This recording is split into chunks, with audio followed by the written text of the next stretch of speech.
Bienvenido ya a la octava sesión de este seminario internacional sobre ética y educación. En esta oportunidad nos acompaña Walter Egas, médico general de la Universidad de Guayaquil y estudiante de la licenciatura en Pedagogía de las Ciencias Experimentales de la Universidad Particular de Loja. En esta oportunidad su exposición se titula La salud colectiva y educación en tiempos de pandemia, dilemas éticos. Entonces, Walter, cuando quieras comenzar, tienes todo el tiempo. Dale, Walter. Buenas,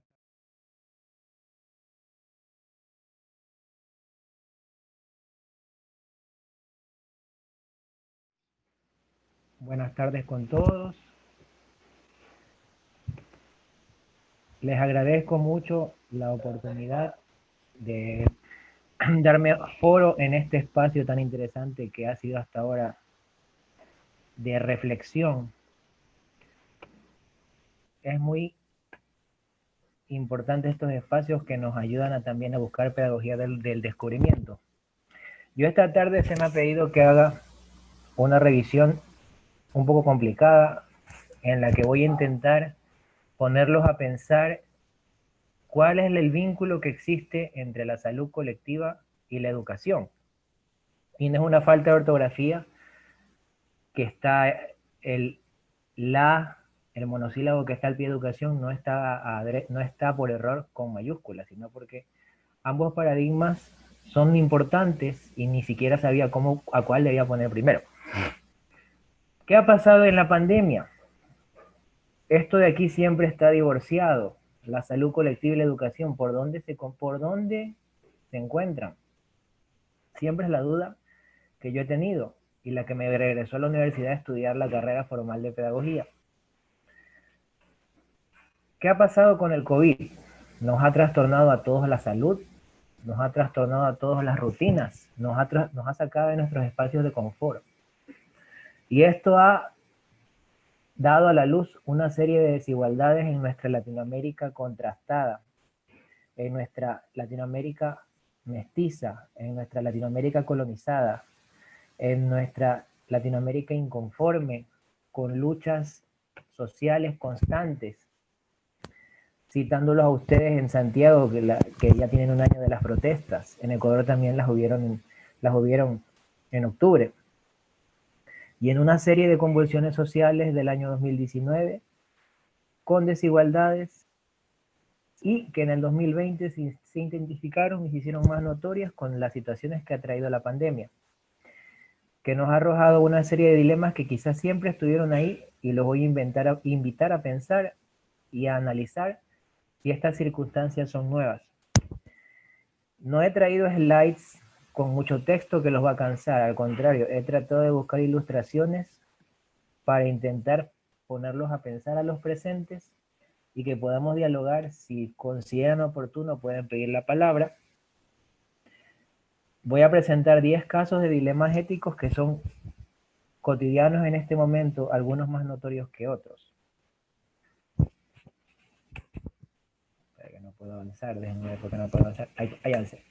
El caso 1, haciendo un pequeño comercial, la CEFI está trabajando en espacios escolares.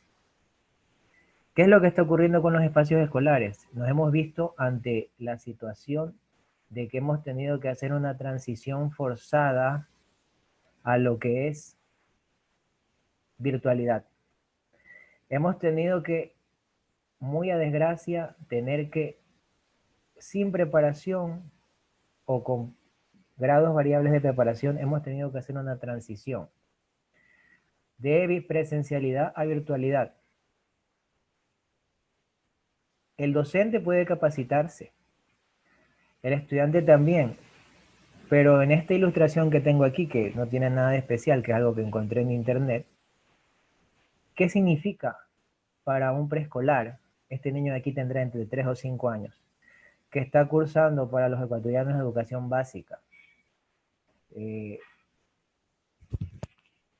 Pasar de tener actividades lúdicas a que le pidan a este muchacho que tiene que estar 6 horas, entre 6 y 5 horas, dependiendo de la unidad educativa, si es privada, fiscomisional.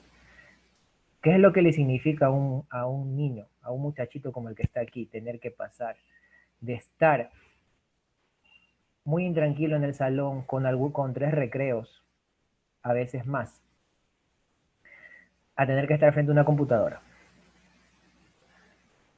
¿Qué significa eso para la salud del niño?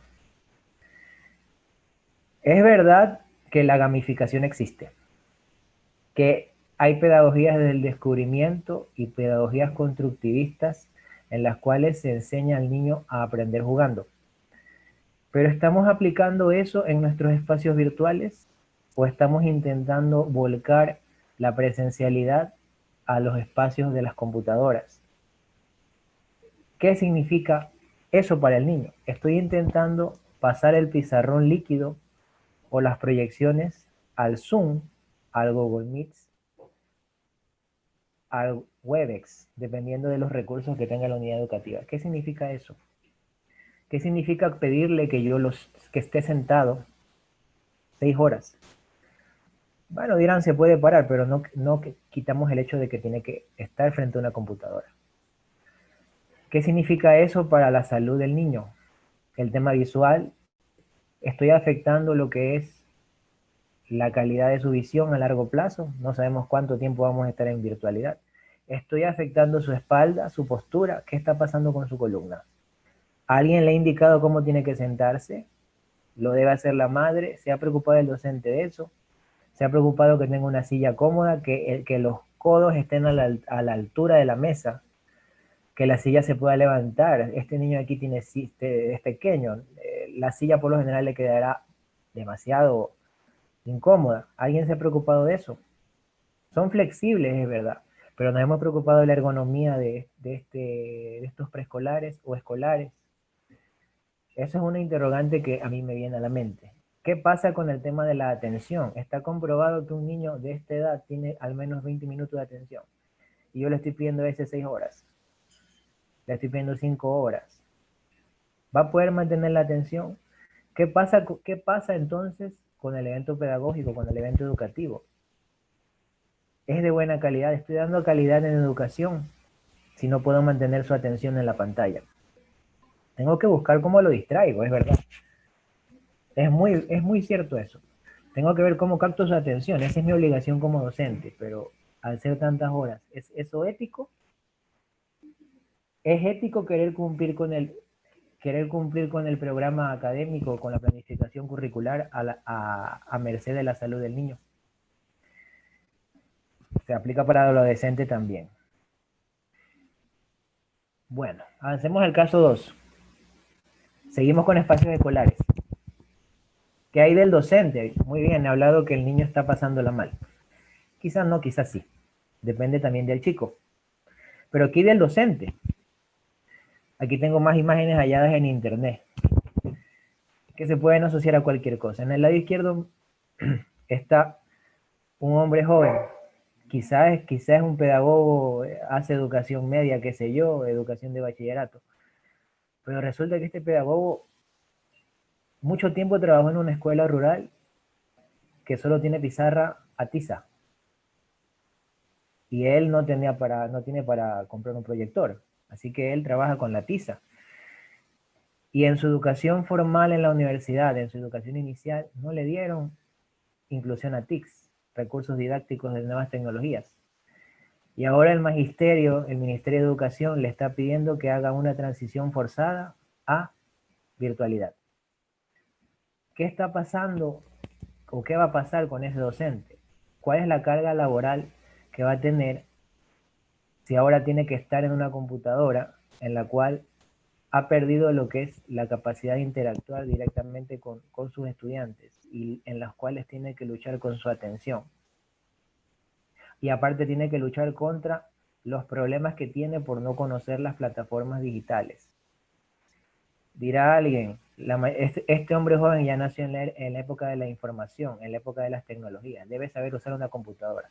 Es verdad, pero hasta hace unos meses muchos de los aquí presentes probablemente no conocían Zoom, no conocían Google Meet, no conocían Webex. Nos tocó aprender. Y ese nos tocó aprender implica tiempo. aparte de lo que él tiene que hacer lo que tiene que hacer en su aula, aparte de las tareas que tiene que calificar, tiene que aprender a usar las plataformas. Y así ya la supiera hacer. Implica horas de trabajo todo lo que he narrado, todo lo que tiene que calificar. Y aparte de eso, hay escuelas privadas, no sé las públicas, en Chile cómo está la situación, que han recortado el sueldo de los profesores alegando que ahora son virtuales, incluso hasta el 50%, y han pasado a ganar menos del básico. Todo lo que he narrado es ético, todo lo que he narrado es correcto. En el lado derecho está otra realidad extrema. La señora se la ve tranquila. Quien quita que ella sea muy versada en temas digitales, porque cuando llegaron las lactos comenzó a aprender. Después ella hizo una maestría en innovación educativa mediada por TICS, o incluso hizo un doctorado en educación, o es una bibliotecóloga muy versada que viene desde la época en la cual hacíamos inventarios escritos de las bibliotecas y ahora los hacemos todos digitales. Y ella se fue modernizando con el tiempo. La transición fue mucho más fácil para ella quizá. Sin embargo, la carga de trabajo no cambia, porque aunque ella sea mucho más ágil, igual ella tiene que trabajar más tiempo en la computadora porque tiene tareas que calificar, tiene que hacer planificaciones microcurriculares de sus clases. Aparte tiene que desenvolverse en su vida personal. ¿Alguien ha pensado si todo esto es ético y correcto moralmente y normativamente para los docentes en la actualidad?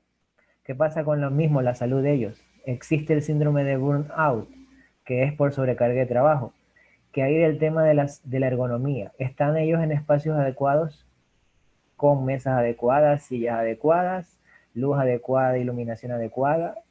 ¿Están con las medidas de los lentes? ¿Los necesitan o no los necesitan? ¿Ha empeorado la visión? ¿Nos vemos a alguien preocupado de todo eso? Que son personas adultas que deben preocuparse por sus contextos, es verdad, pero el Estado se ha preocupado de esas realidades para tratar de mitigar de alguna manera la carga. El caso 3, que esto puede ser visto como una gran injusticia o como una oportunidad. El acceso a las TICs. Yo sí me parcializo en el sentido de que es terrible el hecho de que la educación ahora dependa de cuán potente es tu conexión de internet, qué dispositivo tienes tú para conectarte, cuántos dispositivos tienes para conectarte y asimismo cuántos megas tienes para conectarte en el celular. Y si dispones de un celular que tenga la capacidad de sostener plataformas como las que ya he mencionado alguna vez durante la charla, Zoom, Webex y Google Meet. Es increíble que este derecho lo estemos violentando, este derecho humano fundamental a la educación, lo estemos violentando con el tema del acceso a las tecnologías. Si yo no tengo un acceso a Internet, no puedo educarme. Y eso también se debe a que hemos deformado el concepto de educación a distancia, queriendo que lo que esta desgracia del COVID ha causado sea trasladar todo a virtualidad, olvidándonos que la educación a distancia de per se implica muchas metodologías diversas y medios de comunicación que no solo son el Internet, nos olvidamos de la radio, de la televisión. Estados como México, el Ecuador también lo está haciendo, intentan de alguna manera impulsar educación abierta en la cual se transmitan clases, sobre todo en medios estatales, pero no le hemos intentado dar la fuerza que le estamos dando al hecho de que hay que hacerlo virtual. ¿Estamos obrando en forma correcta? ¿Es ético eso? De no saber que la educación virtual es algo más que el Internet. Existen las cartas. La educación a distancia ha existido por más de 50 años, quizá más. Existen las cartas, existen lo que es las sesiones cortas de interacción con el docente para entregar portafolios, revisar tareas. Disminuyes el índice de contagio si son solo 2 personas, no vas a convocar a todo el aula. Pero alguien ha hecho algo por intentar menguar esta situación en la cual todo depende de qué manera tienes para conectarte a Internet. Y ese es un problema muy contrastado, no solo en Latinoamérica, sino en el mundo. Igual ocurre en Asia, si no tienes Internet, ¿Cómo vas a acceder a educación virtual? Ahora diversificándonos un poco más en los temas, el caso 4, información colectiva en salud. Esto de aquí viene con lo que es Infomedia. Es increíble todo lo que circunda en Internet y la desinformación que hay en los medios de comunicación, tanto escritos, orales y digitales, en los cuales no se da una información veraz al usuario sobre las circunstancias locales, regionales y mundiales inclusive. Nos hemos llenado de rumores, nos hemos llenado de noticias falsas y el Estado hace en grado variable algo o no hace nada por intentar menguar esto y brindar información veraz. El caso de Ecuador, lo tengo que decir, con el tema de la curva epidemiológica de los casos, es inaudito cómo las cantidades de casos suben y bajan. Y nos esforzamos por ocultar información que pudiera servir, dando información de forma objetiva, podría ayudar y contribuir a que la población esté mejor enterada de las cosas, no solo con una campaña de miedo, sino que podría encontrarse métodos pedagógicos adecuados para intentar comunicar a la comunidad en forma asertiva qué es lo que está ocurriendo y cuáles son las medidas que debe de tomar. Quizá pudiéramos gastar un poco menos en pruebas rápidas y en máquinas para hacer PCR, que es el hisopado nasofaringeo que se hace, que es el gol estándar. Pudiéramos gastar un poco más menos en eso y tratar de invertir un poco más en lo que es educación a la comunidad y campañas mediáticas para poder promulgar información veraz, sencilla y de fácil comprensión, que pudiera ayudar a que la comunidad se prepare mejor y esté enterada, no con una serie de noticias falsas. Ese es un gran dilema ético porque estamos violando el derecho a la información. No es proteger a la comunidad. Ocultarle cosas no es proteger a la comunidad. Eso sí, tengo que parcializarme. Entrando un poco más en temas médicos. Esto de aquí me parece un tema muy delicado, pero lo he puesto como qué paciente merece vivir o morir. Nuestras infraestructuras sanitarias dejan mucho que desear en el sector público. No puedo generalizar, pero al menos en Ecuador, con todas las noticias que salieron al mundo de que había muertos en las calles, solo refleja los problemas que tenemos en los niveles de atención, desde el primario hasta el tercer nivel, en la cual nos abarrotamos de pacientes y los médicos tuvieron en ocasiones que tomar decisiones que no son del todo acertadas, asertivas y muy cuestionables, en las cuales tenían que evaluar cuál paciente merecía intubación orotraqueal, como la que está al lado izquierdo, para poder darle un ventilador. Tenían que hacer las veces de juez y evaluar cuál era el paciente que merecía esa oportunidad de ser intubado, pasando a ser una suerte de benefactor y en otras ocasiones verdugo de un paciente que bajo cualquier contexto merece el mejor trato posible. No podemos volver al médico un ente que decida sobre la vida y la muerte de las personas. Esto es un dilema que ocurre en las terapias en ocasiones cuando están abarrotadas. Se baja parámetros para acelerar el proceso de una muerte digna en un paciente que no tiene salvación para poderle dar la cama a alguien más. Sin embargo, yo no puedo generalizarlo incluso en la emergencia. Pero estas cosas se deben al tema de que estamos abarrotados de pacientes. Estábamos en las partes álgidas de la pandemia, en marzo, al menos aquí en Ecuador, en marzo, en abril, que fueron épocas terribles. Los médicos tenían que decidir. Pero ¿es esto correcto? ¿Qué protocolos se utilizaban para tomar esas decisiones? ¿Qué protocolos yo utilizaba para decidir qué paciente tiene mejores posibilidades de sobrevivir y qué paciente no va a sobrevivir? ¿Utilizaba una escala validada por alguien? ¿Usaba evidencia científica? ¿Usaba un criterio personal? ¿Y qué estoy haciendo referente a los dilemas éticos de todo esto? Decidir quién vive o muere. ¿Es eso correcto? ¿Es ético a nivel profesional? Ese es un gran dilema que yo planteo y los invito a reflexionar. Siguiendo con esto, el caso de esto de aquí es todavía peor. Un joven y un adulto versus un ventilador. ¿A quién le doy la cama de terapia? Ok, a los dos lo salvé. A uno lo dejo, a uno lo puedo dejar con medidas de sostén temporales de menor calidad y al otro lo tengo que subir a la terapia. ¿A cuál subo? ¿Subo al doctor Egas que está haciendo otra carrera? ¿O subo a un doctor en educación que es jefe de un programa de doctorado? ¿Estoy haciendo algo correcto en darle valor a una persona por sobre otra? ¿Es algo correcto decir que la persona joven tiene mayor derecho a ese ventilador que la persona vieja porque ya, o grande como se refiere en Argentina y en Chile, tiene mayor derecho este joven que este señor mayor sobre ese ventilador? ¿Estoy haciendo algo correcto al emitir un juicio de valor sobre el carácter y la ontología de una persona? ¿Cuál vale más que otra?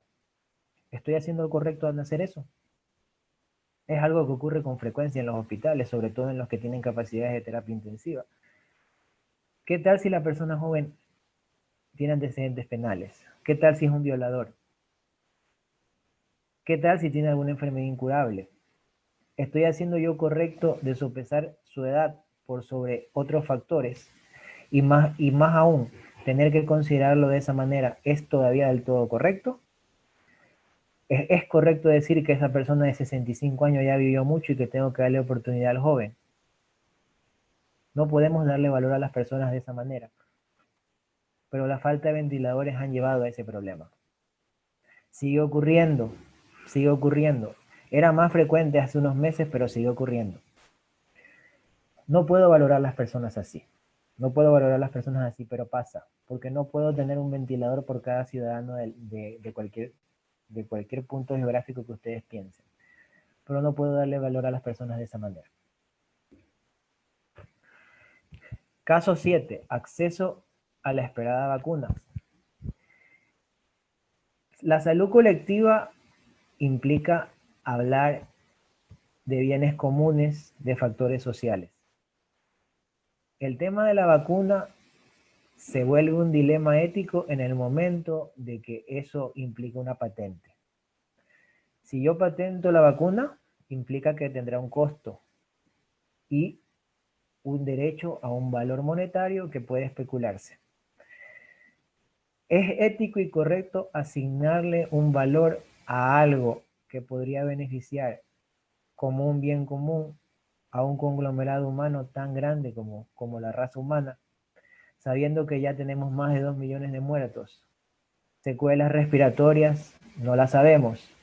Hay pacientes con COVID que vuelven a tener una vida normal. Hay pacientes que quedan con fibrosis pulmonar y quedan condenados a lo que es oxígeno. O tienen que tener medicación, broncodilatadores, y son una carga sanitaria económica para el Estado y las obras sociales, para los seguros médicos. Todo eso quizá yo lo pudiera evitar si encuentro la vacuna y la distribuyo en forma masiva. Pero los intereses económicos hacen que no sean relevantes los intereses colectivos y el bien común, que es el principal norte de la salud colectiva. Brindar condiciones sociales que aminoren las enfermedades y que busquen dejar esa forma de pensar de causa y efecto y de gérmenes que producen enfermedades, preocupándose por las consideraciones grupales de las morbilidades. ¿Es ético el tema económico de la vacuna? No sabemos cuánto va a costar. El hecho de que ya cueste $25 a veces es más de lo que gana un obrero de la semana. Si cuesta eso, ¿cómo voy a decir que se van a vacunar todos? No lo van a hacer, porque no van a poder pagarla. El Estado no va a poder comprar vacunas para todos sus habitantes. Pero alguien dirá, para manufacturarla necesito dinero. Es verdad. pero debería buscarse un punto medio en la que haya un subsidio que la haga accesible para el Estado, para que haga campañas de vacunación y se brinde a personas con factores de riesgo, embarazadas, personas con enfermedades crónicas, adultos mayores, niños, porque no podemos solo esperar la inmunidad de rebaño. Hay que vacunar a la población cuando la vacuna esté disponible. Pero el tema monetario hará esto un verdadero problema y un asunto muy precario. Continuando con la vacuna, yo quisiera que alguno de los presentes me diga en qué periódico, en qué diario digital, en qué revista me han publicado algún protocolo de un ensayo clínico doble ciego sobre esas vacunas de COVID. Yo no recuerdo o no he encontrado o he estado pendiente del periódico, pero hay naciones como Brasil, México, que están prestándose a su población para hacer los ensayos. Pero yo no recuerdo haber leído en ninguna parte que esté publicado el ensayo clínico. Y las bases éticas y así como la metodología científica y el protocolo de investigación que se está haciendo para poder hacer ese ensayo. ¿Cómo estoy estimando, cómo estoy escogiendo esas personas? ¿Estoy haciendo un muestreo aleatorio? ¿Estoy haciendo un muestreo por conveniencia? ¿Estoy cogiendo población al azar? ¿Qué estoy haciendo para obtener esos sujetos de estudio? Esas personas que están voluntariamente, entre comillas, administrándose esas vacunas en fase experimental. Les he hecho firmar un protocolo de consentimiento informado, les he explicado las posibles complicaciones. Creo que más de uno de los aquí presentes habrá escuchado de los casos de muerte de una de las vacunas, que en este momento también por ética no voy a decir cuál es, pero ¿cómo estoy escogiendo esos sujetos de prueba? ¿Y qué está haciendo el Estado para garantizar los derechos elementales de estas personas que están siendo utilizadas para probar una vacuna? Eso es lo que yo quisiera saber. ¿Alguien ha visto alguna vez uno de los protocolos, así sea por curiosidad, o ha revisado lo que, para los que no son médicos, ha revisado lo que es los principios éticos bajo los cuales se especifican esos protocolos? Es bien difícil que alguien me conteste que eso se ha publicado. A veces en el periódico gastamos para publicar grandes noticias de que se subastan bienes públicos que están en abandono o que son objeto de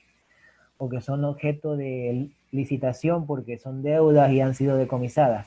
Gastamos enormes espacios de propaganda de bienes de consumo, motos, autos, refrigeradores electrodomésticos. Pero ¿quién se ha preocupado de hacer una carta pública de cómo se están haciendo estos ensayos? Viola el derecho a la información, viola el derecho a la beneficencia, a la no maleficencia.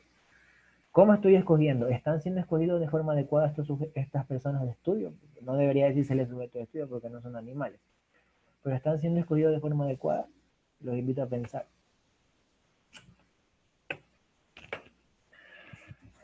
Este es otro tema muy complicado de tratar. ¿Qué pasa con las nacionalidades indígenas y los pueblos aislados? ¿Qué están haciendo los estados latinoamericanos para garantizar que las poblaciones que se autodefinen como nacionalidades indígenas, que en algunas ocasiones incluso se consideran separadas del estado bajo el cual se encuentran albergados sus territorios, qué están haciendo para cuidar la salud de ellos? ¿Qué están haciendo para colaborar en el hecho de que si están aislados no se contagien por interacción con personas que no pertenezcan a las comunidades indígenas aisladas? ¿Qué están haciendo por establecer cercos epidemiológicos para poder proteger estas nacionalidades indígenas que muchas veces no cuentan más que con medicina ancestral, que tiene validez, pero que es una realidad que si ellos tienen enfermedades o tienen predisposición genética para padecer COVID severo con neumonía, se van a enfermar igual van a necesitar un ventilador. ¿Qué estamos haciendo por ellos? ¿Está garantizando el Estado algo? Me dicen que se escucha un ruido. ¿Me escuchan bien? Ahí se escucha mejor, Walter. O capaz porque me verás un poquito. Bueno, ¿qué están haciendo las nacionalidades indígenas? ¿Qué están haciendo los estados por las nacionalidades indígenas? Les hemos brindado atención sanitaria, estamos respetando su medicina ancestral, estamos llegando a un punto medio en el cual le brindo asistencia médica, aunque sea básica, siempre y cuando sea inclusiva con las tradiciones. ¿Estamos mediando eso? ¿Estamos haciendo algo por ellos? ¿O los estamos ignorando por completo hasta que nos hemos enterado que un grupo de ellos se ha contagiado y que ya lo hacen público porque no pueden sostener el problema? Les hemos brindado asistencia médica, nos hemos preocupado de enviar a alguien y documentar el problema, nos hemos preocupado de colaborar a que continúen aislados y no se contagien. Ese es un punto interesante, porque la medicina ancestral tiene valor. Pero es una realidad que si no tienen algún grado de tecnología disponible y se contagian de COVID, eso puede volverse un gran desastre. En Ecuador tenemos nacionalidades indígenas, en Brasil, en Chile también las hay, en Argentina. Son minorías olvidadas y que cuando no reclaman sus derechos, nadie las toma en cuenta. Muchas veces no tienen centro de salud, no tienen puesto de salud y todo el mundo se olvida de ellos. Y muchas veces tienen una identidad cultural muy valiosa que es un patrimonio inmaterial que merece ser preservado. Sin embargo, no hacemos gran cosa por ayudarlos.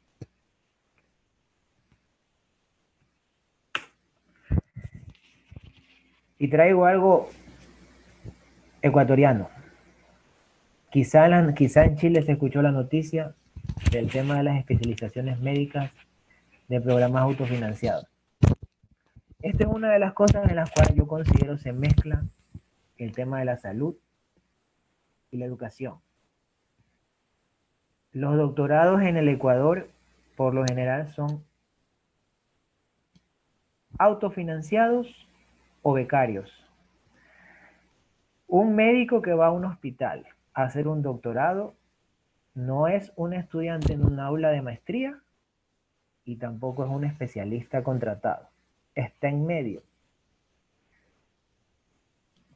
Le estoy dando garantías al decir que no va a recibir un salario en un hospital.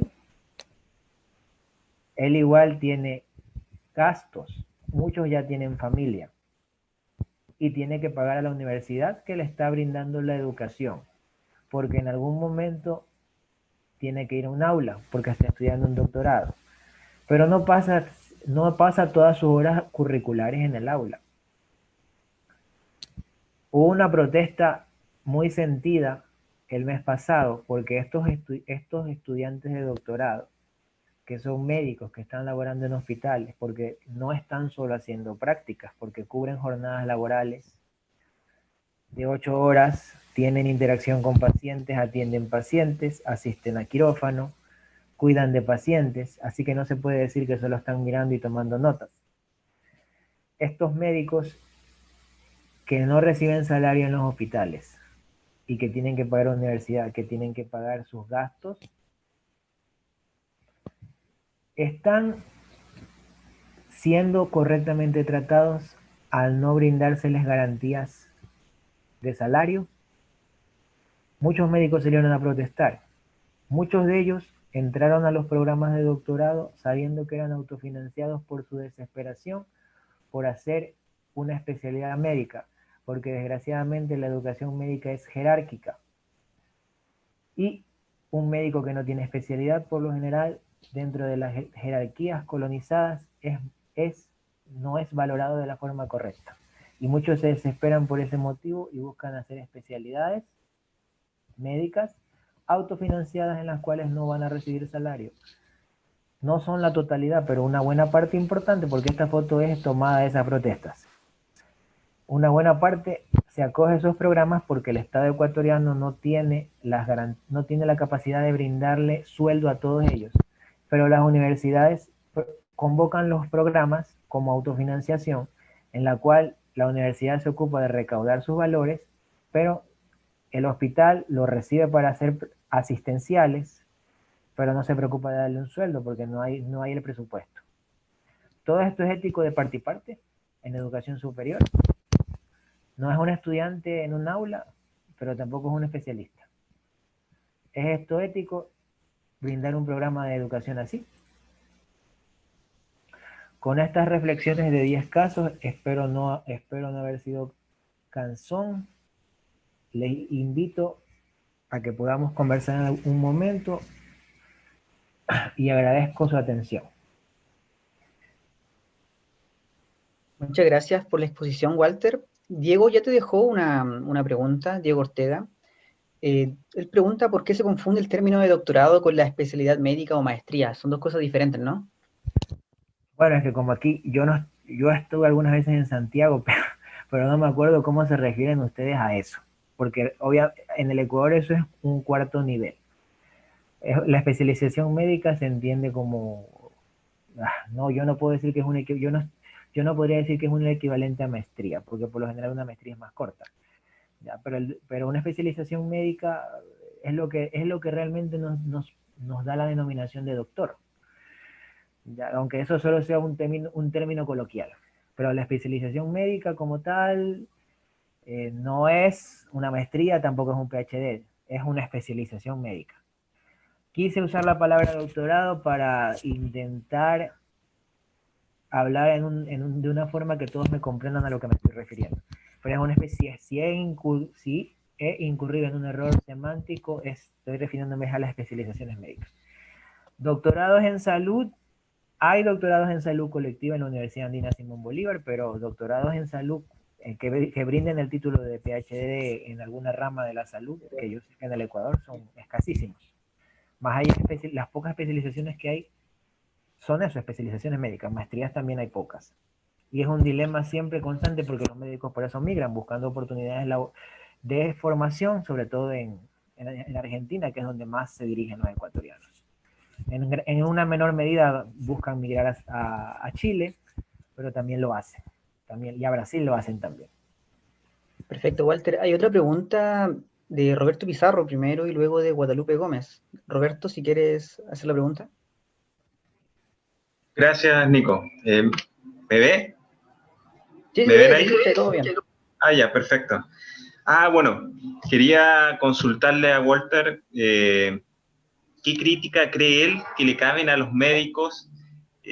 Había cuenta que aquí en Chile hay una opinión extendida, por lo menos en el gremio, de que esa vocación original de salvar vidas o de prevenir trastornos o patologías, ahora está orientado un poco al lucro. Te lo digo porque tengo un amigo, un tipo que se dedica a la neurociencia, muy joven, recién salido de la Universidad de Chile, por cierto, y él señala que eso es lo que ha visto a lo largo de toda su carrera, a lo largo de su formación, perdón, entre sus compañeros.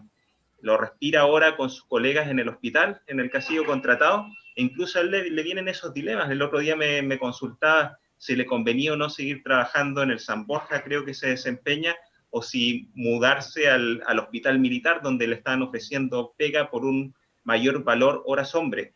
Los sueldos que ellos reciben, los médicos aquí en Chile, un joven como este, es del orden de 4 millones de pesos. Yo soy ingeniero de profesión, no alcanzo ni la mitad de ese sueldo, como verás son sueldos estratosféricos.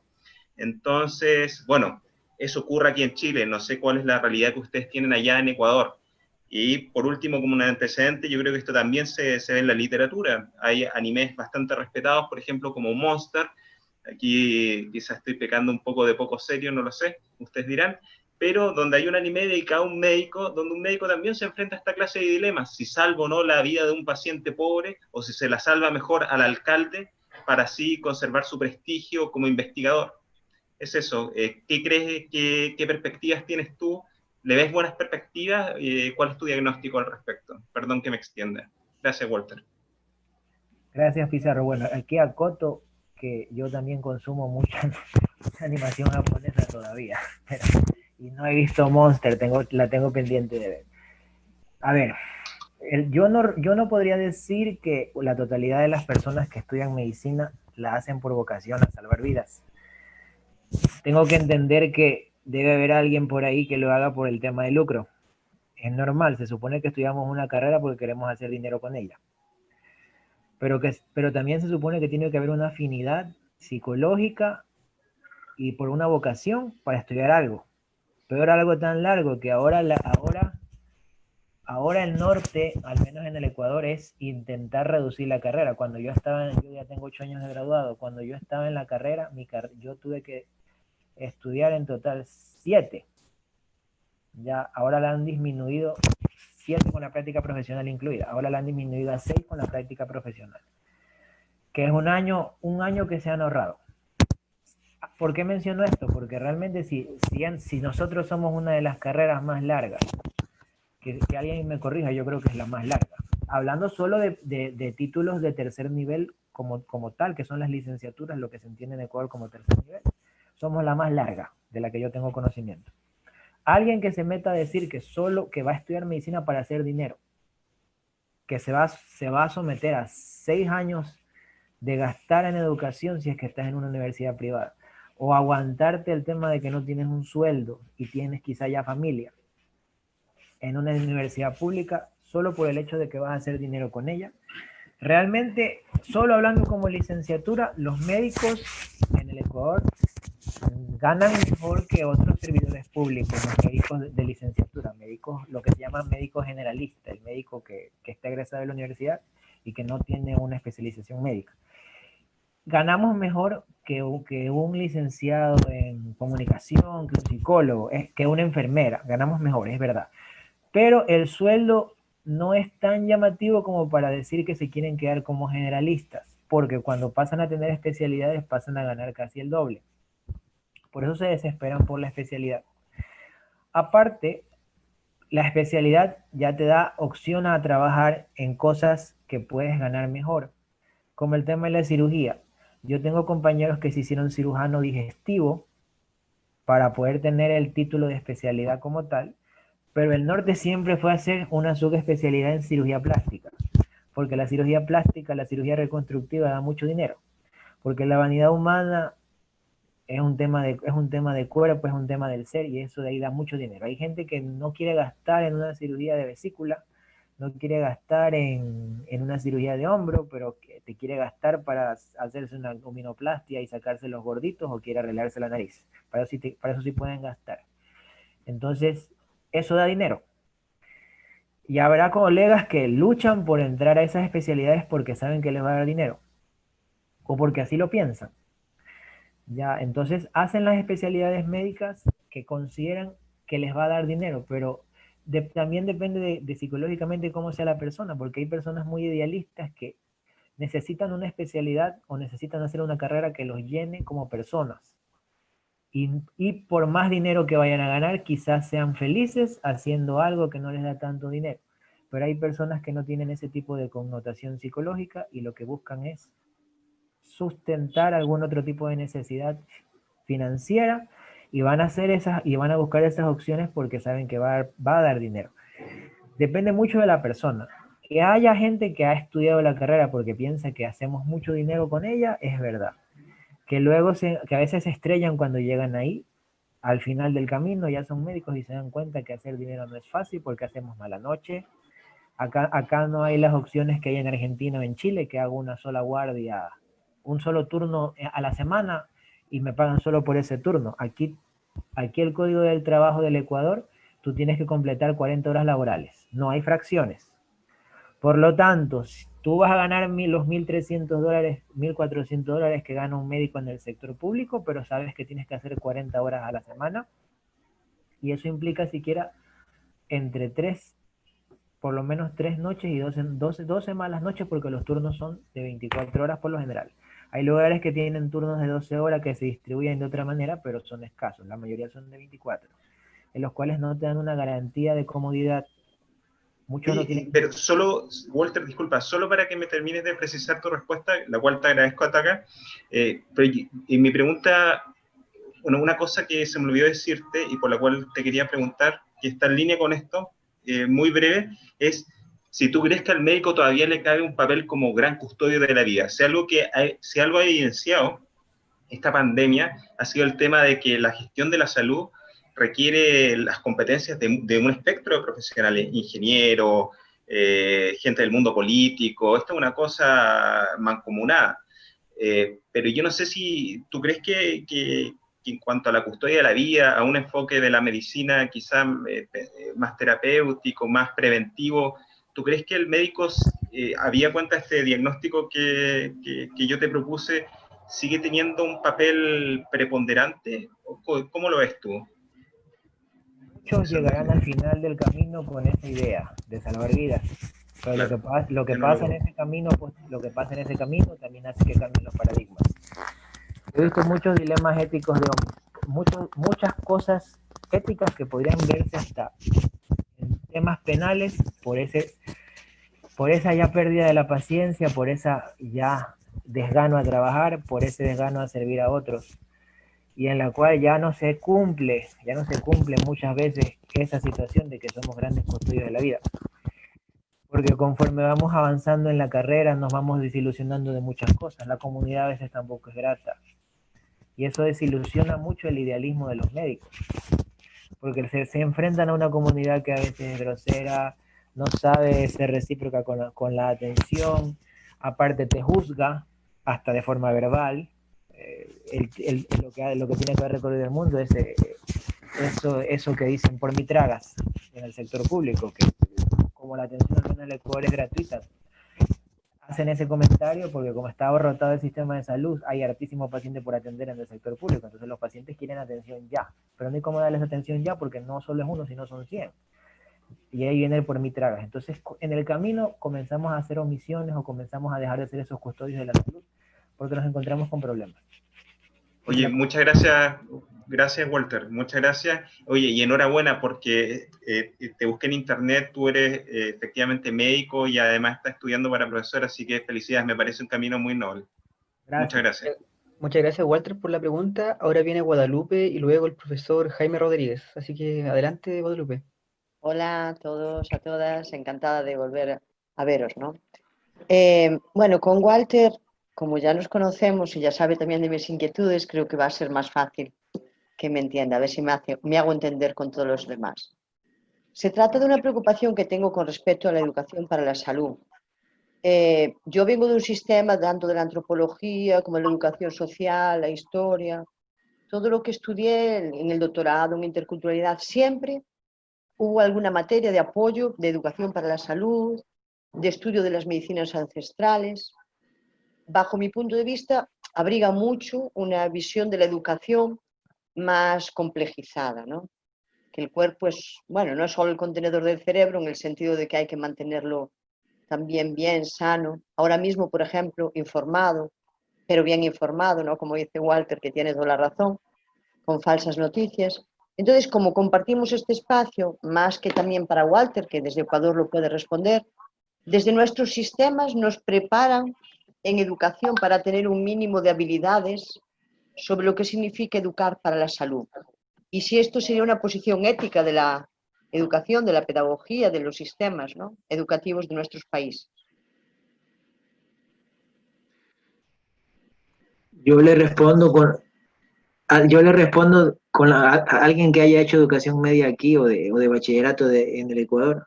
¿Cuántos programas de educación en sexualidad ha habido y que han fracasado? Ahí creo que la compañera Sandra Guerrero puede contestar, que está levantando la mano. Algo escribí en el chat. Primero, ¿qué queremos decir con educación en salud? Estamos hablando de salud preventiva, estamos hablando de salud curativa, estamos hablando de las formas occidentales de atención en salud, etcétera, etcétera. Se contempla en la educación regular en el Ecuador que haya, con diferentes materias, pero es según la orientación y las políticas educativas de los centros educativos. A propósito de lo que dice Walter, tantas campañas de educación sexual y qué tan efectiva sería. deberíamos definir qué sería efectividad de educación sexual. Pero en todo caso, volviendo al asunto, todavía la educación en salud recae en la familia, que por A o por B no lo puede manejar, en un sistema regular de educación, no estoy hablando de universidad, en que lo maneja según realmente sus intereses, porque pretender que caiga en educación en salud, en el médico que atiende, el médico familiar, etcétera, es algo así como casi un absurdo conceptual. No porque no lo pueda o no lo deba hacer, pero no es como se maneja la figura de un médico familiar, por ejemplo. Walter, me aporte en eso.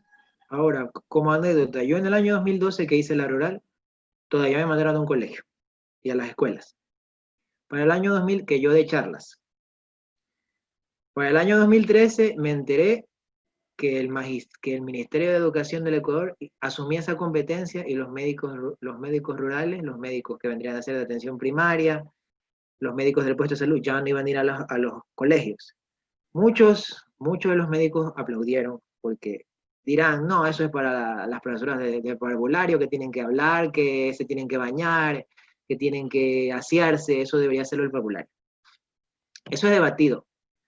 Yo también recuerdo que alguna vez en el pensum académico macrocurricular del Ecuador estaba cívica y buenas costumbres se llamaba la materia, que yo la vi en el colegio. Eso yo creo que ahorita ya no está ni vigente. Pero ¿qué me daban en cívica y buenas costumbres? La bandera, el escudo, que el cóndor, que los símbolos patrios, pero a mí no me enseñaban nada de urbanismo. No me enseñaban que tengo que bañarme una vez al día. No me enseñaban cómo debo tratar a mis padres, no me enseñaban que debo cortarme el cabello de una forma que sea socialmente correcta, al menos por ahora. Ya después si me lo quiero pintar de verde, ese es problema mío, pero no me lo enseñaban así. Que tengo que respetar a la mujer, tampoco me lo enseñaron en cívica y buenas costumbres, que se llamaba la materia. Que yo no puedo dar fe porque yo ya vi didáctica en la universidad y yo no vi ahí que esté esa materia. Ahí, en el pensum del Ecuador no está. Que debería... Había una carrera en tecnología médica en la Universidad Central de Quito, llamado tecnología médica, o sea, el título de tecnólogo médico en educación para la salud. No sé si siga bien. Estoy hablando de hace 30 años. Sí, yo me refería a la educación media. O sea, que al muchacho que va al colegio le enseñan eso no. Yo que tenga conocimiento, eso es como un tabú. Lo que decía de salud sexual, cuando yo estaba en la rural estaba el ENIPLA. Después eso desapareció y ahora yo no sé cómo es que le llaman, pero yo tengo 33 años, pero creo que en 10 años ha habido como 3 campañas de salud sexual en el Ministerio de Educación y ninguna da fruto o me dicen, bueno, yo con educación sexual en los colegios estoy disminuyendo la tasa de embarazo adolescente. Sigue habiendo embarazo adolescente. Si yo me recuerdo que cuando yo haga las prácticas profesionales, estoy seguro que si me demoro, en el 2012 que yo fui al colegio, yo tenía en el bachillerato, en el último año, yo tenía 3 embarazadas. 3 embarazadas estaban en lo que vendría a ser el último año de bachillerato. 2012, estoy seguro que cuando yo tenga que hacer la práctica preprofesional, voy a volver a repetir la experiencia, porque fui a un colegio fiscomisonal, un colegio público. Entonces, ¿qué hago yo por salud colectiva o qué hago por salud pública si hay ese paradigma o ese tabú que eso de ahí es para el médico? Y al profesor que da educación inicial, educación parvularia, que da educación media, que da educación de bachillerato, si no es de biología y química, no quiere tratar el tema. Eso dice es que es para el hogar. Es verdad que eso es para la familia, que la familia es la primera que tiene que enseñar lo que es temas de salud elemental a sus niños, a sus niñas.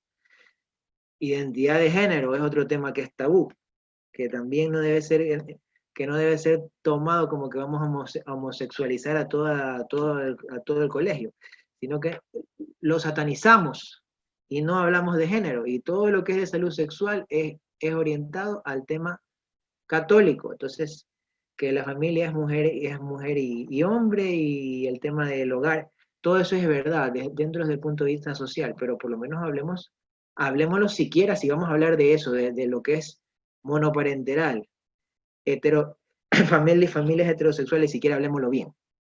Ni eso hablamos. ¿Qué vamos a hablar de género? ¿Qué vamos a hablar de salud? ¿Qué vamos a hablar de salud elemental? Que tiene que lavarse las manos. Ahorita, en esta desgracia, los docentes, aparte de intentar cumplir con lo mínimo del currículum y macrocurrículum del Ministerio de Salud, estarían tratando de buscar enseñarle a los niños que se laven las manos. Porque cuando las escuelas vuelvan a ser presenciales, vamos a tener el problema de que va a haber contagios. Porque no se lavan las manos, porque no usan cubreboca, porque no saben lavarse la boca, esas están llenos de caries, tosen, no usan pañuelo. Esas cosas elementales también deberían ser algo que sea rol del docente, que hace educación media, que hace educación parvularia. Son buenas costumbres, que hay que lavarse las manos después de coger el bus. Todas esas cosas deberían darse. Sé que se cumplen en forma parcial, porque hay profesores parvularios que son muy buenos. Pero ¿qué pasa en educación media y bachillerato? Se nos olvida todo eso. Nos dedicamos a que hay que enseñarle álgebra, que hay que enseñarle matemática, que hay que enseñarle que la célula es procariota y eucariota. Pero ¿qué tiene de valor eso en la educación y en la pedagogía crítica? Que yo tengo que enseñarle a pensar, que yo tengo que arrojar un ciudadano que sea de utilidad, que le haga un bien social a la comunidad. ¿Qué estoy haciendo yo por eso? ¿Qué estoy haciendo yo por eso? Enseñarle que tiene que asearse, que tiene que... Iba a comenzar que yo también trabajé mucho en urología, entonces para mí andrología es importante. Entonces, bueno, tengo yo que enseñarle lo elemental, cómo se tiene que asear, cómo se tiene que bañar. Esas son cosas elementales con las cuales debería salir un bachiller. Y no se cumplen, cómo tiene que usar un condón. Que tiene que haber un respeto a la mujer, que tiene que haber un respeto al adulto mayor, que si va a formar una familia tiene que pensar, que no solo existe la religión católica. Esas cosas no las hacemos. Eso es salud colectiva. Yo pudiera ahorrarme mucho dinero en pruebas rápidas y en PCRs si yo tuviera la factibilidad de enseñarle algo a corto y mediano plazo a esos estudiantes, sobre todo los más grandes. Porque quizá con un estudiante de nivel medio es difícil. Ya, pero con los más grandes sí se puede hacer algo. Y aquí ya estoy pecando, porque hasta los de medio y los de preescolar se les puede enseñar. Si uno tiene la didáctica adecuada y la pedagogía del descubrimiento, yo les puedo enseñar algo de salud y buenas costumbres. Que debo coger a un médico y llevarlo a todos los colegios. Se supone que hay una enfermera. Todos los colegios deberían tener una. Que ella lo puede hacer también, sí. Puede hacer promoción en salud. Pero eso también debería ser a cargo de los docentes. La gente que tenga la licenciatura en educación debería tener, aunque sea en la malla curricular, eso, y peor en esta desgracia, que ahora estamos todos encerrados en las casas y hemos tenido que ver cómo adaptamos lo que hacíamos en la pizarra a una computadora. Que no podemos ni ver a los muchachos porque, ¿qué va a pasar? ¿Cuál es el dilema ético de decir que los voy a meter otra vez en un aula? Van a brincar los padres de familia, las autoridades, las organizaciones sociales y las autoridades van a brincar porque quiero hacer actividad presencial. ¿Qué estoy contribuyendo para preparar? ¿Cuál es el dilema que estoy haciendo? ¿Qué estoy contribuyendo para preparar a esos chicos para saber que tienen que lavarse las manos? Que tienen que cargar un pañuelo, que tienen que cargar una toalla pequeña, que tienen que cargar alcohol. O bueno, no, la docente no tiene por qué hacerlo. ¿Qué estoy haciendo yo para hacerles entender que ellos van a tener que limpiar sus pupitres? Que ellos van a tener que cargar alcohol y ellos tendrán que cada cierto tiempo coger y limpiar su pupitre, y que va a haber que haber un rollo de papel de esos de cocina, aunque sea, para que puedan ellos limpiar sus pupitres, porque si no, no lo van a hacer. ¿Qué estoy haciendo por eso? ¿Cómo me estoy preparando para esa realidad? Porque esto no se va a ir y vendrán otras cosas respiratorias. Ya no será SARS-CoV-2, después estaremos hablando que sabrá Dios de qué. ¿Cuántos virus respiratorios hay? O nuevas cepas. Entonces, debe ser una política de preparar a la población a nivel de las escuelas también. O esa es mi opinión. Perfecto, Walter. Ahora viene otra pregunta del profesor Jaime Rodríguez Alba, que está acá, acaba de prender su cámara y tiene el micrófono activado, así que, profesor, adelante. Bueno, muchas gracias, Nicolás. Un gusto conocerte por la cámara. Y felicitar el espacio, y a vos, Walter, la verdad es que me encantaron muchas de las cosas que dijiste. Gracias. Primero, desanclar la cuestión de la educación a distancia de la pura de internet, me parece fantástico eso, ¿no? otras herramientas, y habría muchas cosas para hablar, ¿no? Que me gustaron, pero yo quería centrarme en dos preguntas, ¿sí? Una que tiene que ver, es más concreta, ¿sí? Cuando mencionaste los dilemas asociados a, por ejemplo, tener que seleccionar a quién se le pone un respirador o no, ¿sí? Mencionaste evidentemente criterios que tienen que ver, por ejemplo, con una lógica utilitarista. Algunos hospitales del mundo, en Londres, por ejemplo, incluso se determinaron protocolos en los que directamente se decía que personas a partir de determinada edad no se les ponía el respirador, bajo criterios utilitaristas, en el sentido de decir que esa persona, pues, poco más que era un coste, ¿no? Frente a una persona joven que era un futuro trabajador, etcétera, etcétera. Evidentemente eso es relativo, porque si uno se va a sociedades orientales, probablemente en la edad la valoran de otra manera, como mencionaste. O sea, la cuestión de los criterios es en sí complicado. Yo te quería preguntar, por algo que le escuché en un evento que organizamos acá en Argentina, a un investigador de CSIC de España, ¿no? Que forma parte del Comité de Bioética español, ¿sí? Entonces mencionaba que en España también se encontraron ante esa situación de tener que seleccionar los usos de los recursos, porque son escasos, y esto de algún modo superó a casi todas las infraestructuras sanitarias del mundo. Y una de las grandes falencias que él personalmente había observado es que los médicos habían estado muy solos en esas decisiones. Es decir, existe un comité de bioética y hubiera existido la posibilidad de no generar protocolos, porque yo no creo que se puedan decidir cosas como esas a través de protocolos. Acá en Argentina hemos tenido aplicaciones de protocolos, por ejemplo, y las consecuencias han sido desastrosas desde el punto de vista humanitario. ¿Me explico? No puede contenerse la acción en una norma burocratizada, ¿no? Entonces mi primera pregunta en esta dirección es cómo está el tema de los comités de bioética en Ecuador, si existe algún tipo de práctica a nivel nacional, si está articulado con las instituciones sanitarias o no, si esos comités de bioética tienen, digamos, programas y prácticas deliberativas, porque yo creo que algo esencial es la cuestión de la deliberación, ¿no? Es decir, de esa cuestión de la frónesis, ¿no? De sopesar, de valorar un montón de circunstancias, ¿no? Entonces, esa es mi primera pregunta, ¿no? La segunda, en relación a lo que mencionabas, yo creo, y acá voy a mencionar, y te voy a decir una cosa, yo no soy médico, yo soy filósofo, ¿sí? Pero tengo muchos amigos médicos y te puedo decir que los médicos en Argentina no están tan bien como vos lo dijiste. De hecho, tienen que hacer jornadas en 3 o 4 hospitales para poder subsistir y, en fin, es complicado. De hecho, ahora tenemos un problema terrible porque están muriendo un montón de médicos a raíz precisamente de los contagios. Y como no hay suficientes médicos, pues no les dejan, incluso médicos que son pacientes de riesgo, no les dejan tomarse la licencia y se han muerto ya varios. Pero en el caso, por ejemplo, de hablando de salud en general, yo recuerdo un programa que se implementó en la Municipalidad de Córdoba, que me digo yo, que se llama el programa de cantinas saludables, ¿no?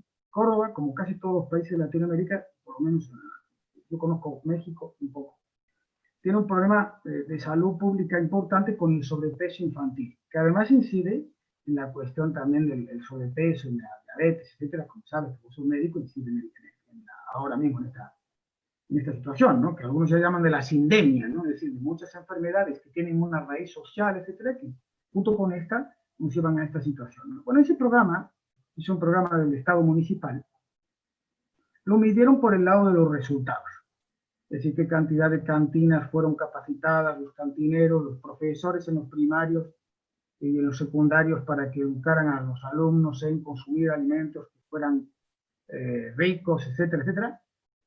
Pero falló en algo muy simple, que es lo que llamamos desde las políticas públicas los impactos, ¿sí? Y ahí veo que hay una compañera, Guadalupe, que dijo que ya también venía de la antropología, ¿no? Es decir, porque determinar las variables por las que las personas, por ejemplo, consumen alimentos es terriblemente complicado, no es solo una cuestión que tiene que ver con que haya una cantina saludable. Esos niños comían bien en la cantina y cuando llegaban a su casa volvían a comer como se comía ahí, porque se asocian a los sectores populares las comidas grasientas con comidas mejores, porque comer caro, comer saludable, al menos acá en Argentina, es mucho más caro que comer fideos o alimentos en bajos nutrientes, etcétera, etcétera, ¿no? Entonces, ¿qué ocurre ahí? Primero, no se trabaja con dos cosas que yo creo que son importantes y eso es lo que te quería preguntar. La transdisciplinariedad. Desde determinar un problema público, hoy por hoy exige una mirada transdisciplinar, no interdisciplinar, sino transdisciplinar. Es decir, que se sienten personas de distintos enfoques a pensar ese problema. ¿Sí? Y el segundo, otra cuestión que no es menor, que es cómo tienen que colaborar diferentes niveles de gobierno, diferentes instituciones, diferentes asociaciones y después el sector académico, el sector público, por supuesto, el sector privado y el sector social también. ¿Sí? ¿Por qué? Porque, por ejemplo, si estos niños no pueden comer bien porque el alimento es caro, está claro que hace falta un programa que ayude a bajar los precios de los alimentos para que esas personas puedan comer mejor en sus casas. Basta solo con un programa de cantina saludable, ¿me explico? Entonces, esto nos lleva a la cuestión de la necesidad de una visión holística, digamos, que en el diseño de las políticas públicas, ¿no? Entonces, esa sería mi segunda pregunta, por concretar, y perdón porque me extendía un poco. Por un lado, la cuestión de los comités de ética, y por otro lado, la cuestión de cómo aprecias vos, desde tu experiencia, esta cuestión del trabajo transdisciplinar y de intersectorial en la construcción de los programas, en este caso, de educación en salud pública, ¿no? ¿Realmente existe eso en Ecuador o cómo lo ves? Gracias, profesor. Usted dijo algo muy cierto. Desgraciadamente, el médico que toma la decisión de una vida o una muerte en el contexto de una emergencia está muy solo. Cuando está con un especialista, bueno, acompáñame a estar solo. Pero igual es una decisión médica que a veces no está bien fundamentada y la dejamos a un juicio de valor personal. Yo no podría decir que un comité de ética o una junta médica debe hacer un escrito como una tabla de la ley de cuál vive y cuál muere, porque eso de ahí no es real, porque cada vida es única y cada vida es valiosa. Entonces no podemos decir que un comité de ética debe elaborar una carta o un protocolo para elegir cuál vive y cuál muere. Que podemos usar criterios médicos, sí. Por eso está lo que es el Manchester, que el Manchester es el triaje de emergencia en rojo, amarillo y verde. Dependiendo de la gravedad, se da prioridad de atención. Si llega un paciente que está inconsciente y que tiene dificultad para respirar, ese es más de apuro que si yo me corto el dedo y voy a la emergencia, porque sí, voy a atender al que no puede respirar. Pero cuando tengo más de uno que no puede respirar, ¿cómo tomo la decisión? Es verdad que un comité de ética podría ayudar. El tema en el Ecuador, que sin temor a equivocarme lo digo, es que los comités de ética se reservan mucho para lo que es aprobar protocolos de metodología científica para estudios. Para hacer lo que es estudios clínicos, para aprobar protocolos de revisiones retrospectivas o ensayos clínicos. Se limitan a lo que es método científico, pero que se involucren en dilemas éticos, quizá en situaciones muy especiales cuando hay el criterio para pedirle ayuda al comité. Cuando hay un especialista que tiene mucha experiencia, que sabe que el comité está ahí, les pide ayuda, pero sin embargo, de otra manera no hay notoriedad. Peor aún que se vayan a involucrar con una decisión hospitalaria de cuáles pacientes se les va a dar prioridad para ventilador.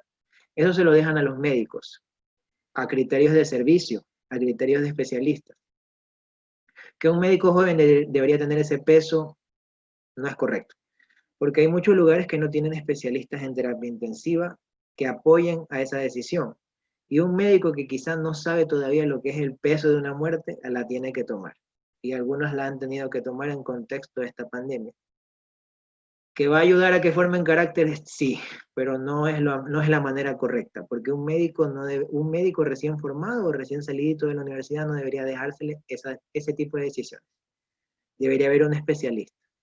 Que tenemos un déficit perenne de especialistas, es verdad. Que tenemos déficit de camas hospitalarias, es verdad. Que debería haber una carta que diga cuál vive y cuál muere, no lo veré nunca correcto, pero tiene que haber algún tipo de apoyo.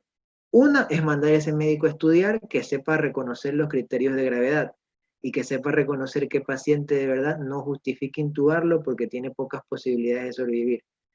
Que esa decisión no la puedo hacer solo con el ojo también, y necesito exámenes y necesito radiografías o una tomografía, cosas más elaboradas también a veces es verdad. Pero ya también queda a consideración que uno tiene que saber qué paciente no tiene salvación. Hay que saber algo de cirugía general, hay que saber algo de terapia intensiva, y un paciente que llega en muy malas condiciones quizás no justifique ese procedimiento de meterle un tubo orotraqueal para conectarlo a un ventilador. Y ese es un problema de fondo y forma, porque también tiene que ver con la educación del médico. Si un médico no sabe cómo proceder ante una emergencia, un médico general tiene que poder atender una emergencia. De vida y muerte tiene que poder solucionar el problema hasta que alguien lo ayude a solucionar. Ya los primeros auxilios están establecidos, yo tengo que poder darlos. Si ya lo tengo que operar o ya tengo que instalar el ventilador y poner los flujos y poner las velocidades de la inspiración y expiración, eso ya lo tiene que hacer el especialista, ¿verdad? Pero yo por lo menos tengo que evitar que se me muera. No aprender, y pude haber hecho esto, eso y murió. Eso yo nunca voy a estar de acuerdo. Tenemos que estudiar. Tenemos que vivirlo, se nos morirá por ahí alguno que no, quizás no lo vean de todo correcto que yo lo diga de esta manera, pero tenemos que capacitarnos para que no pase. Si estamos abarrotados, hay que organizarnos de otra manera. A veces también es tema de organización. No sabemos trabajar en las áreas de emergencia, cada quien está por su lado, cada quien coge 3, 4 pacientes. Quizá yo cogí los más graves, los 4, y el otro tiene un poco de dedos cortados, o un poco de diarreas. Entonces están mal distribuidas las cosas, y quizá por eso se me murieron a mí 3 de los 4 que tenía, y el de las diarreas están todos bien, pero es que porque no distribuimos las cosas a veces bien, y por eso hay mortalidad, hasta por cómo nos organizamos en una emergencia, hasta por desconocer los procedimientos. Pero un comité de ética puede servir para por lo menos hacer un monitoreo de la calidad de cómo se da la atención, cómo se da la calidad de atención en salud, porque eso también debería ser una función del comité de ética, comprobar que estoy respetando los derechos humanos de las personas y no los estoy atendiendo como números. No, que usted tiene que en un turno ver 120 pacientes, pero los he atendido a todos con calidad, estoy respetando la beneficencia, no maleficencia, el derecho a la autonomía de todos esos pacientes que he atendido, a los 120. ¿Lo he hecho? ¿No lo he hecho? Para eso también es un comité de ética, que deberían involucrarse más, sí. Que habrá lugares que lo hagan porque están orientados o están precedidos por gente que tiene otra visión, sí. Pero de ahí la mayoría se limita a papeles, que saber que el estudio retrospectivo que estoy haciendo con esas historias clínicas llenas de polvo está bien hecho. O que voy a hacer un estudio de verle el postoperatorio de esos apéndices, saber que no estoy violando ninguna norma ética, pero deberían llegar más allá. De la segunda pregunta, ese es un tema que aquí cuando ha habido reuniones de ASEFIA se ha enojado hasta alguien aquí por eso, de la educación médica, de la educación superior. La transdisciplinaridad es una realidad que debería cumplirse en educación para la salud, es verdad. Pero con el simple ejemplo del tema de que ahora el Ministerio de Educación se ocupa de su salud en los colegios y escuelas, y que el Ministerio de Salud se preocupa de su atención primaria, por un lado y por el otro, ya está el ejemplo de que no se cumple y no hay una colaboración entre las entidades gubernamentales. Que debería haber una consideración de que la metodología sea metodología para armar estos programas de posgrado, de especializaciones médicas, que debería haber un monitoreo de gente que sabe de pedagogía, es una realidad. Porque no solo es decir que yo voy a poner un programa de cirugía general y tienen que haber ayudado en 100 apéndices. Pero ¿qué paradigma educativo estoy haciendo eso y qué didáctica estoy haciendo? Yo también entro mucho a cirugía y yo sé que no solo escoger y ponerme los guantes y separar, y no sé lo que estoy haciendo. Le enseñé anatomía, lo llevé a una aula a hablar de la anatomía del abdomen, que las tripas se llaman así, que las tripas se llaman asá, que tengo que cortar así, le enseñé eso. ¿Le di la oportunidad de alguna vez hacerlo en el quirófano? ¿O solo simplemente me separó las 100 cirugías? Ahí tiene que monitorizar eso. Tiene que haber una pedagogía correcta, no solo la tradicional, observo y nunca hago. Tiene que haber una pedagogía de fondo para hacer un programa educativo, y eso es lo que a veces falla mucho. Cuando uno revisa las mallas curriculares se nota que las han hecho grandes cirujanos y grandes internistas, o grandes intensivistas, pero que por ahí no ha pasado ningún educador. Yo lo he dicho en ASEF y la gente que me conoce lo sabe, y por eso yo estudio la carrera formal. No es cuestión de que yo soy un gran cirujano y salgo con la bata llena de sangre y ya voy a dar clase, y no sé nada de educación. Es verdad que hay pedagogías que hablan de métodos no formales para educación, que esos son métodos decoloniales. Pero también tiene que haber algún fundamento, por lo menos haz una maestría en educación para pararte en un pizarrón y querer dar clase. Que hay gente que sin educación formal en pedagogía puede dar excelentes clases, yo conozco gente así, que nunca ha hecho la maestría, no tiene la educación formal en educación, pero es un gran educador. Es verdad, eso existe. Y de hecho es lo que a mí me llevó a estudiar la carrera. Pero tiene que haber una formación porque no solo para educar en salud o para armar un programa de educación, de especialización médica, tiene que haber un apoyo transdisciplinar de pedagogía para saber lo que yo les estoy enseñando o lo que yo le voy a enseñar a un especialista y cómo se lo voy a enseñar. Tiene que haber una opinión en didáctica. Eso sí, yo lo puedo decir o lo opino porque yo he visto las mallas y a veces eso las ha hecho alguien que opera muy bien o que intúa muy bien o que trata muy bien problemas dermatológicos, pero ¿qué hay de fondo en pedagogía? Han aplicado pedagogías críticas, han aplicado pedagogías del descubrimiento, han utilizado didáctica de la anatomía. ¿Qué han hecho para que esa malla sea una malla pedagógicamente correcta para gente que esté estudiando un posgrado, que ya tiene una licenciatura y que yo le voy a enseñar andragógicamente lo que sea correcto para su formación académica, más aún que van a trabajar como especialistas? Y que en algunas veces, si cortan mal algo, van a matar a alguien. ¿Me he preocupado de eso? A veces sí, a veces no. Que hay mucha tela para hilar ahí, es verdad. Y espero haber contestado la pregunta con eso. Muchas gracias por la respuesta, Walter. Hay varias preguntas en el chat y comentarios, pero vamos a darle la palabra al profesor Orlando Ponce, que te pregunta qué hacer en el sector educativo si la burocracia de papel se ha llevado a la burocracia digital. ¿Cómo solventar los problemas éticos, los dilemas éticos? ¿Qué opinas de eso? Y lo que dije antes, o sea, yo veo a las docentes de los colegios preocupadas de cumplir con el plan curricular que les impone el ministerio, pero están preocupándose de que el chico aprenda algo, la chica aprenda algo a través del Zoom. Están preocupándose de eso. En este momento no podemos querer cumplir con el programa, que yo le tengo que dar todas las tablas multiplicadas que tienen que acabar sumando, restando, dividiendo. Si a veces no tienen ni cómo conectarse al Zoom, no tienen internet. Ahorita debo preocuparme de darles lo mínimo y elemental y buscar una manera de que ellos tengan un incentivo para hacerlo fuera de la pantalla, porque en ocasiones no tengo ni la Zoom ilimitada, a veces el ministerio les da creo que Google Meets en el Ecuador, pero a veces no logro que se conecten, no lo hacen. ¿Cómo valido la asistencia?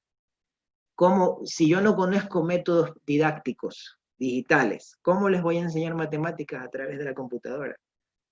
Tengo que capacitarme yo para poder enseñar.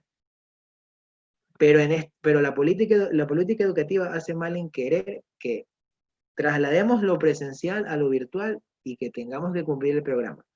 Y a rajatabla las docentes tienen que dar los portafolios académicos demostrando que les han enseñado todo lo que les hubieran enseñado en la pizarra. Que no niego que lo hacen muy bien en muchas veces.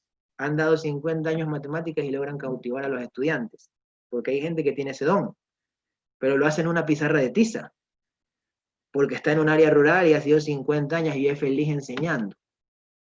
Pero decir que esa misma persona va a tener la misma destreza y va a poder hacer lo mismo en el Zoom, eso es debatible. Eso es debatible. Y me parece que las políticas educativas deberían flexibilizarse un poco con todo esto. No solo decir que todo este año todos van a pasar de año. Y ya igual se hablaba que nadie queda de año desde hace un tiempo. Entonces no es cuestión de eso, sino de tratar de que aprendan lo mínimo en estas circunstancias. Y tratar de que se aproveche el poco tiempo del cual disponemos. Eso sería lo que yo opinaría. Muchas gracias, Walter.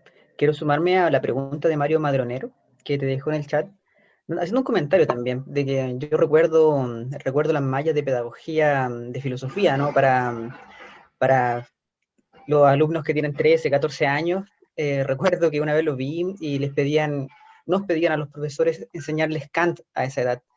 era, era complicado. Creo que estuve 3 años en la universidad para intentar aprender la primera parte de Kant, y es complicado que estas mallas curriculares están secuestradas por el tecnicismo, ¿no? Como dice mi compañero Roberto Pizarro. Entonces, Mario te hace una pregunta que creo que tiene relación con eso, y yo la modifico un poco. Te preguntaría, ¿cómo sería posible una concepción de una pedagogía de la curación o una pedagogía de la terapia? ¿No? ¿Qué implicaría concebir algo así como una noción de salud colectiva, más allá de la prevención o regulación de la enfermedad?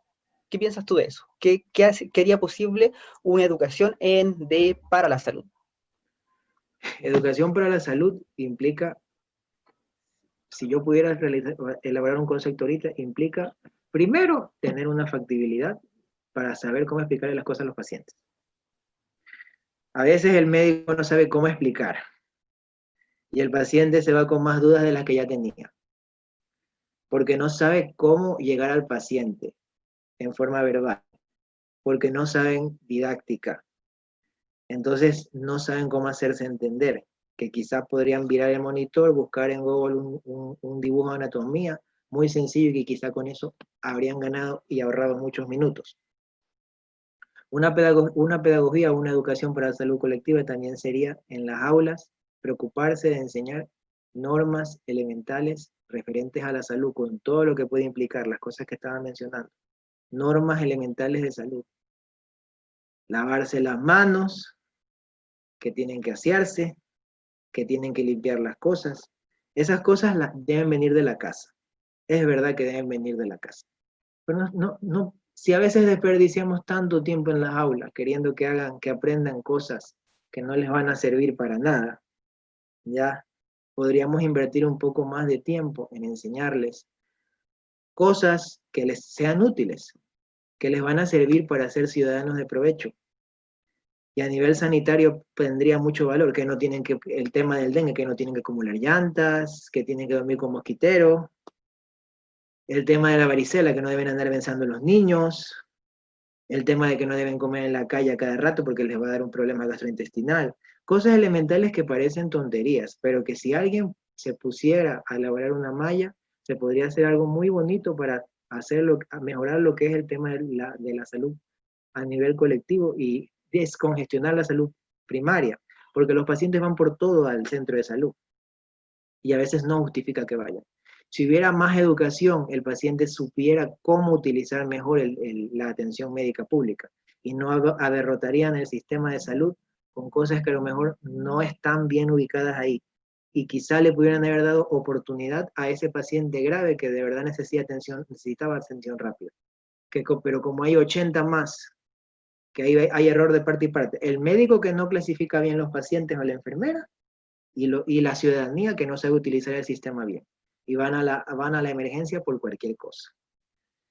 Ahí hay errores de forma y fondo en ambas partes, tanto en la formación médica como en la formación de lo que es la educación básica y media, y también del bachillerato, porque si se pudiera implementar esas actividades, si se pudieran implementar.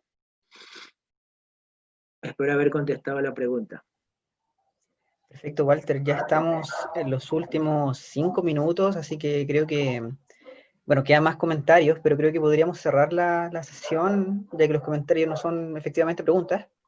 Quería agradecerte por esta instancia muy, muy interesante, muy enriquecedora, y también quiero dejarles invitadas a todos, todas, a las próximas sesiones. Este lunes 2 de noviembre a las 5 de la tarde en Chile, 3 de la tarde en Ecuador, tenemos una exposición titulada Imaginarios de Infancia, discusiones con una ética adultocéntrica, de una compañera de nosotros en Chile. El 23 de noviembre va a estar el profesor aquí presente, el profesor Jaime Rodríguez Alba, con una exposición que se titula Gobernanza Ética para educar en y en el futuro. Además, Mario nos va a estar avisando pronto sobre otras exposiciones en el mes de noviembre.